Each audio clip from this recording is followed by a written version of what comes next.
ದೇವರ ಮನಸ್ಸಿಗೆ ಜಯಿಸಲು ಅಸಾಧ್ಯವಾದ ಕಾಲ ಭೈರವಿಯನ್ನೇ ದಕ್ಷ ಪಟ್ಟಣದ ಹೊತ್ತು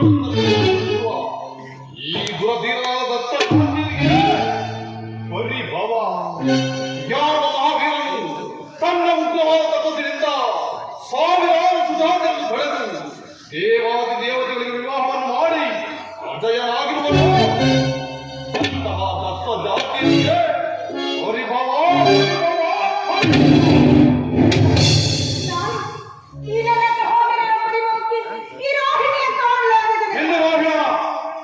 ನಿನ್ನನ್ನು ಕೇಳಲಿಲ್ಲ. ನಿನ್ನ ಭಾಗದ ದೇವರಾದ ನಿನ್ನ ಪತಿಯನ್ನು ಕೇಳುತ್ತೇನು.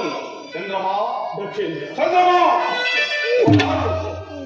ನಿನ್ನ ಮುಂಗಡೆ ರೋಧಿಸುತ್ತಿರುವ ಬಾಲಕಿಯರು ಇವರು ನಿಮ್ಮ ಪುತ್ರಿಯರಾದ ರೇವತಿ ಪುಷ್ಪತಿಯರಲ್ಲವೇ? ಏನು, ನನ್ನ ಸುಜಾತಿಯರಾದ ಪುಷ್ಪತಿ ರೇವತಿಯರು ನಿನ್ನ ಪತ್ತಿರಲ್ಲವೇ?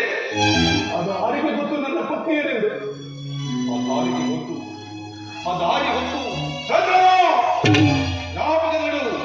ದಕ್ಷಪತಿ ಹರಸನು ನಿನಗೋಸ್ಕರವಾಗಿ ಮಯ ವಿಶ್ವಕರ್ಮರೆಂಬ ಬಳಗಿಯ ಭಿನ್ನಾಡ ಹಸ್ತದಿಂದ ನಿರ್ಮಿಸಿದ್ದನೋ ಆ ನಿನ್ನ ಕಲ್ಯಾಣ ಮಂಟಪವನ್ನು. ಆ ಕಲ್ಯಾಣ ಮಂಟಪದಲ್ಲಾಯಿತು ನನಗೆ ಈ ರೋಹಿಣಿಯೊಂದಿಗೆ ಮಧುರ ವಿವಾಹ.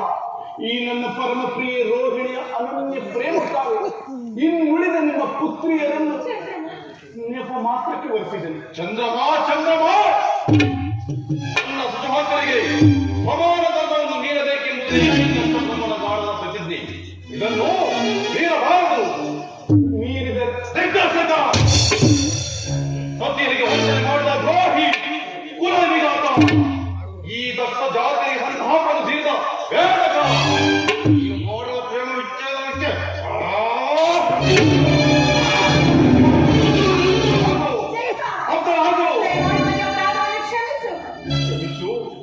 ಕ್ಷಮಿಸು ದೂರವೇ ಪತಿಯೊಡನೆ ಬಾಗು. ಪ್ರೇಮಿಯಾಗಲಿ ವೈರಿಯಾಗಲಿ ದಯಮಾಡಿ ಕ್ಷಮಿಸಿ ಜನಕ. ಅಯ್ಯೋ ಅಯ್ಯೋ, ಎಲ್ಲವೂ ನನ್ನ ಭಾಗಕ್ಕೆ ವಿರೋಧವಾಯಿತೆ. ಅಪ್ಪ, ಈ ನನ್ನ ಪ್ರಿಯ ನನ್ನ ಅರಿಶಿನ ಕುಂಕುಮ ಸಿರಿಗಾಗಿ ಈ ನನ್ನ ಪ್ರಿಯ ಚಂದನಿಗೋಸ್ಕರ ಇದೊಂದು ಬಾರಿ ಪರಿಧಾನ ಮಾಡುತ್ತಂದರೆ ಪರಿಧಾನವನ್ನು ಮಾಡು. ಪ್ರತಿದಾನ ಯಾರಿಂದ ಯಾರಿಗೆ ಪ್ರತಿದಾನ? ಚಂದ್ರಮ,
ಈ ದಕ್ಷ ಬ್ರಹ್ಮನ ದ್ವಾರದ ಪ್ರತಿನಿಧಿಯಿಂದ ದ್ರೋಹಿ ಷೋಡಶ ಕಲಾವಿದರೆಂದು ಹೆಸರಾಂತ ಈ ನಿನ್ನ ಸುಂದರ ಶರೀರವು